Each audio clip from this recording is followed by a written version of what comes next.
بسم اللہ الرحمن الرحیم۔ السلام علیکم ورحمۃ اللہ وبرکاتہ۔ ایک اور ویڈیو کے ساتھ آپ کی خدمت میں حاضر ہیں۔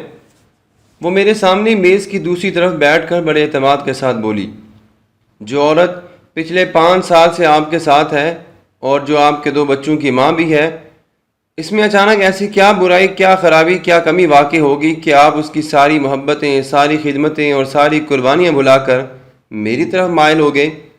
ایسا کچھ بھی نہیں، بات صرف اتنی کی کہ مجھے تم سے محبت ہو گئی ہے۔ ایک بادشاہ، ایک آدمی، ایک شوہر دوسری عورت کی محبت میں گرفتار ہو کر یہ ساری باتیں کہہ رہا تھا، اور آپ نے اس محبت کو ملکیت سمجھ لیا، مجھے بتائے بغیر، مجھ سے پوچھے بغیر۔ پوچھ تو رہا ہوں، تم مان جاؤ، میں اسے چھوڑوں گا؟ یعنی آپ کی خوشی کی خاطر میں اپنی جیسی عورت کا بھی گھر تباہ کر دوں گا جو بالکل بے قصور ہے، یہ بھی نہیں جانتی کہ آپ اس کے بارے میں کیا سوچتے ہیں؟ مجھ میں تو اتنی ہمت نہیں سر۔ وہ حتمی فیصلہ سنانے لگی۔ میں پھر بے حد پریشان ہو گیا، سمجھ بھی نہیں آ رہا تھا کہ اسے کیا کہوں۔ مجھے خاموش دیکھ کر وہ بولی، کیا سوچنے لگے ہو؟ سوچ رہا ہوں کہ رب کو منانا کتنا آسان ہے لیکن اس کے بندوں کو منانا کتنا مشکل ہے۔ پھر تو آپ جانتے ہیں کہ رب ناراض بھی ہو جاتا ہے۔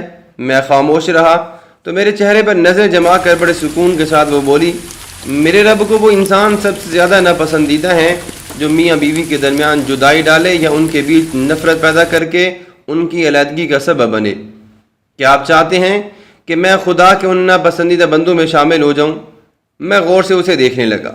یہ کیسی محبت ہے آپ کی جو مجھے میرے رب کے حضور شرمندہ کرنا چاہتی ہے؟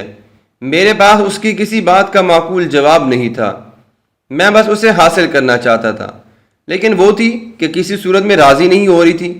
کچھ عرصہ اسی کشمکش میں ہمارا گزر گیا، پھر یہ ہوا کہ لائٹ چلی گئی اور وہ بھی چلی گئی۔ جانے سے پہلے وہ میرے پاس آئی اور بولی، سوری میں نے آپ کا دل دکھایا۔ محبت میں ہم کبھی کبھی اتنی دور نکل جاتے ہیں کہ قریب کے رشتوں کی کوئی اہمیت ہمارے نزدیک باقی نہیں رہتی، لیکن جیسے جیسے وقت گزرتا جاتا ہے ہمیں احساس ہوتا ہے کہ ہم غلطی پر تھے۔ آپ کے ساتھ بھی ایسا ہی ہوگا۔ میں چلی جاؤں گی ایک دن، آپ بھی نارمل ہو جائیں گے اور میرے جانے کے بعد کافی عرصہ بے چین بھی رہیں گے آپ، لیکن پھر ہوگا کیا؟ ماحول بدل جائے گا، زندگی کی مصروفیات بڑھیں گی تو آہستہ آہستہ میری یاد میں کمی آ جائے گی۔ آخرکار وہ وقت بھی آ جائے گا کہ وہ ذہن کے پردے سے بالکل محو ہو جائے گی۔ کافی عرصے کے بعد ایک تقریب میں وہ نظر آئی، اسے دیکھ کر میرا ماضی مجھے یاد آ گیا۔ میں اپنی احمقانہ محبت کی داستان اسے سنا کر زور زور سے ہنستا رہا، اپنی بے وقوفیوں کے قصے دلچسپ انداز میں سنا کر خوش ہو رہا تھا۔ محترم سامعین، اس کہانی میں ہمیں یہ پتہ چلتا ہے کہ انسان کو صرف اور صرف جو اس کی مصروفیات میں اس کے ساتھی اور جو اس کے غم میں اس کے ساتھی تھی، وہ اسی کے ساتھ اپنی اس تمام کی تمام محبت کی داستانیں اسے ہی سنائے۔